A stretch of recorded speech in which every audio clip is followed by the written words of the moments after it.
barusha ni wowe umugabo wa mbere nabonye umusaza upfanye ubusirimu nuko go icyo cyo rwose ndagishima nanjye nta kintu buraka mubwira nyaruka wowe ngira n'ukuntu niwe utangagenda dore nguye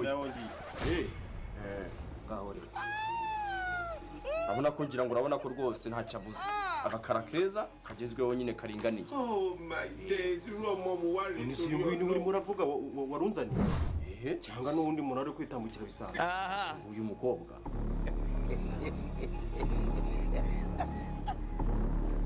Ibyo ntukabone ibintu by'amaboko ngo bitindeho nuko yakoranye n'abasore cyane agira hasa nabo anangara nabo. Oh my god. Yakorana gasiporo n'abasore banjye bato.